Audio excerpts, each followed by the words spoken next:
what do you do with Trey Lance? What do you do?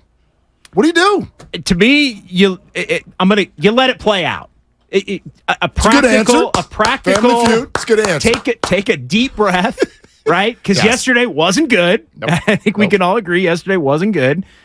Take a deep breath and let the backup competition play out. Advantage Darnold through one preseason game.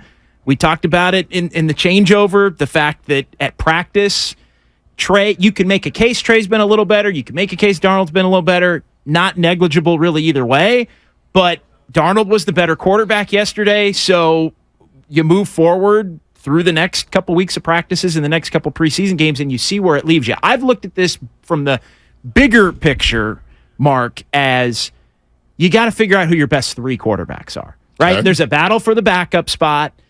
Is it Darnold? Is it Trey? And then you take the best three. I will say this. I think Trey Lance has been in the top three when you factor everything in from the beginning of training camp until we sit here today. I agree. On Monday, August 14th. But right now, he'd be the three. Can it change? Sure. But right now, he's the three. Well, here's what mattered about yesterday, because I was joking earlier before we came on that I'm like, I grew up falling in love with the NFL at a time where you would get to September and somebody would tell you what happened in the preseason. Like, I didn't sit around and, my God, practice stats? Are you kidding me? Obviously, that wasn't even a thing before social media. And now the overreaction to preseason games is on steroids as well. So largely, almost all of what happened yesterday, I'm going to flick like a lime through a couple of Corona bottles. It is no big deal. But circumstantially, there are a couple things that matter. Your third-round kicker not being able to kick a field goal, that matters. I don't think it's a death blow by any stretch. It's game one, but that matters. Yeah, that mattered. That was not good. And because of the circumstances involved in the quarterback room of the San Francisco 49ers, how they looked, all three of them, matters as well. And what's different yesterday versus anything in practice, because if people want to go, look, they've been practicing for 3 weeks, and yesterday was just one day. I disagree, because the reason yesterday is different is simply because of that little voice in the back of each quarterback's head. That big man that's chasing me right now might actually tackle me. This red jersey that I'm wearing doesn't count the same way in a real game. So when it's live action with defenders who are trying to and are allowed to tackle you, how do your feet look? How does your decision-making look? Sam Darnold and Brandon Allen, yes, against maybe even more inferior competition than what Trey faced. I'll grant you all of those things that we know. But Sam Darnold and Brandon Allen would drop back to pass, and they did not look like they were about to freak out.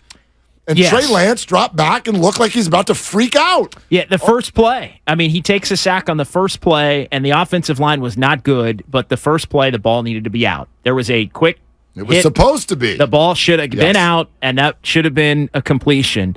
Then he hits play action, check down to Dwelly. He even held that one, I thought, a beat too long. But it was open. He got the ball there. That's fine. And then he takes the sack on third down, and he had Dwelly again. And he held on to it, and it was that split second where if the ball's out, the play moves on. The ball didn't get out. He takes the sack. Now, in real time, I thought, wow, offense, and the offensive line was awful, the backups that were playing. Yep. In real time, I'm thinking maybe more offensive line. You go back and you rewatch it, and it's like, oh no, just the first series, the 2 sacks that he took should not have been sacks and were on him. Absolutely. And then it continued into the second series and the third series. And the fourth series was fine. He started to move the ball down the field. And then the ridiculous touchdown play, which I know Kyle Shanahan was right, by the way. If you go back, and I did, late last night, it's the last thing I did before I went to bed, was I watched every single 49er offensive play. And in many of them, I would rewind and let's go slower now and see what was developing in front of these quarterbacks. And in fact, there's even good video that circulated the rounds on social media of that touchdown play where you can see what Trey Lance saw. It was open 2 seconds before he threw it. And that's one of the big problems for Trey Lance is the timing, is the seeing of it, is the holding on to the ball too long. So all of this stuff it adds up to the same thing, which is that, you can say small sample, you can say preseason, you can say, oh, the offensive line in front of him was a bunch of second string and didn't play well.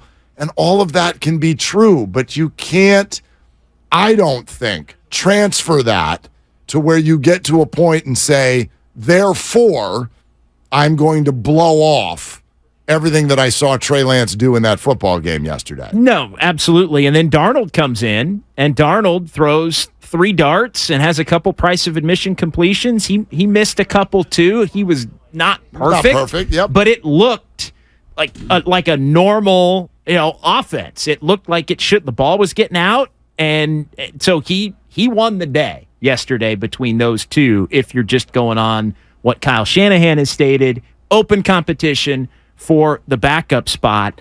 And so, to your point, then the question becomes, all right, was Trey so bad, or does it get to a point over the next couple of weeks where Trey doesn't perform at a level worthy of even being the 3? Now, I'm not there yet by any stretch. No. And I do think he's been significantly better than Brandon Allen at practice. Like, he's been neck and neck with Darnold in these practices. There's been practices where Trey's been bad early. That's been a trend that also played out yesterday. He was bad the first. He kind of warms up. He gets better after 3 or 4 series, which is not a trait that you really want to have. It's kind of like the 49ers season each year. Darnold's been kind of the opposite. He's come out in a majority of the practices and looked pretty good early, throwing a lot of shorter stuff, check downs, those kinds of things, keeping it moving. It's almost as if Darnold's doing the things at practice that Kyle Shanahan would say, hey, this is what I want for my backup quarterback. Just hit quick hitters, short, check down, all those things. And then as practice has gone on, Trey's played better and Darnold hasn't. I think that may be why in some of the accounts it's appeared as if Trey's been coming on toward the end. Like, Trey's been coming on late. Trey's had the plays toward the end of practice that stick in your mind, right?